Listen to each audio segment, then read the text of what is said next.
What's up, y'all? Welcome back to the Stoop. And today we're going to do a movie review.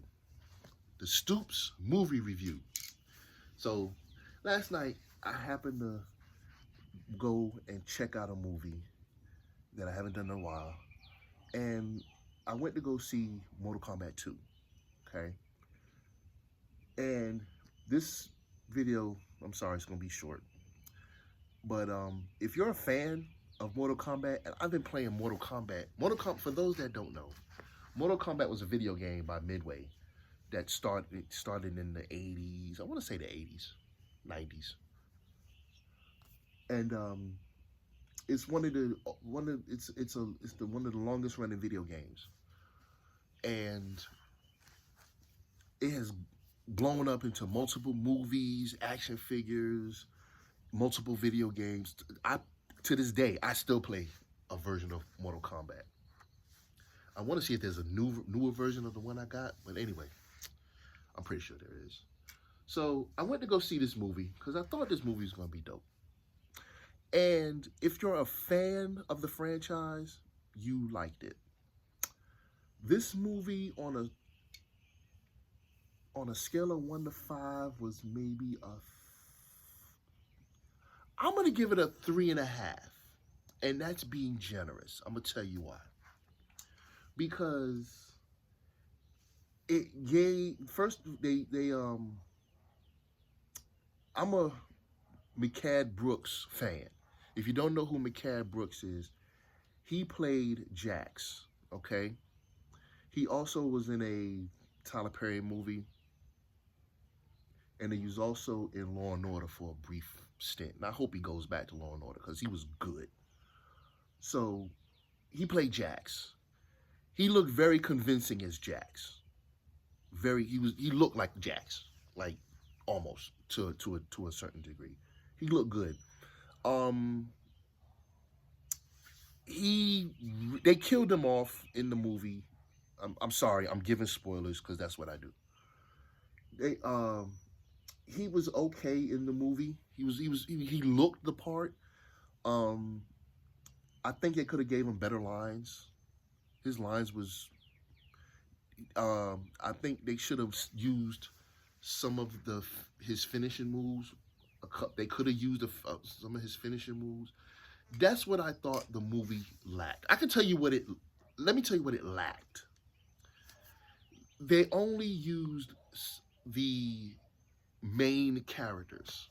Now, if you are a Mortal Kombat fan, you know there are so many characters, and I know it would have been a longer movie, but I think they could have incorporated more characters, not just the regular characters like your Raiden, your Kung Lao, your Liu Kang, your Jax, your Sonya. Those were the main characters, other than Sindel. Jade was in there. It was your regular, your originals, I was okay with that. But there was so many other characters in Mortal Kombat. I was like, ooh, I wish they would have put them in there. The fight scenes were dope. They incorporated some decent finishing moves. Like, what's her name? Dag, I forgot her name. Who they started out with, Katana. Sorry. The story kind of started with how Katana came to be, and her finishing move at the end of the movie was dope. They could have incorporated more finishing moves with the fights. It was a decent movie if you're a fan. If you a hardcore fan, you'll like this movie. If you're just a casual, oh, let me see what it's about, you're not gonna like it.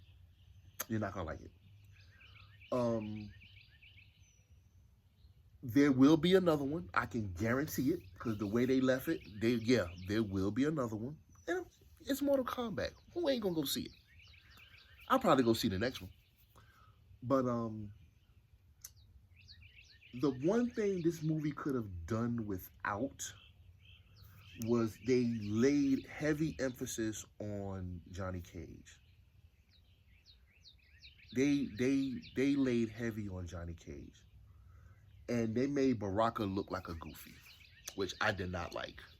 Baraka is one of the most vicious fighters in Mortal Kombat, and they made him look goofy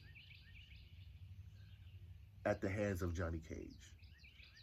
Johnny Cage moves were he looked dated. He looked old. I know he's supposed to be old in the movie, but even his moves in the beginning of the movie looked like, I don't know if they did that on purpose or that's just the way it was. But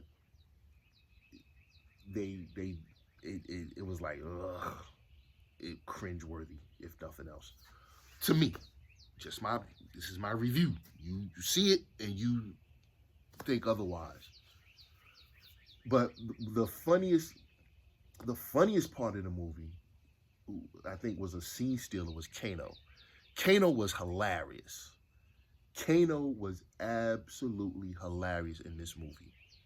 And the exchange between Kano and Johnny Cage was worth it. It was hilarious. I'm talking hilarious. Every scene Kano had was hilarious. He was the comic relief of. You didn't even see him fight.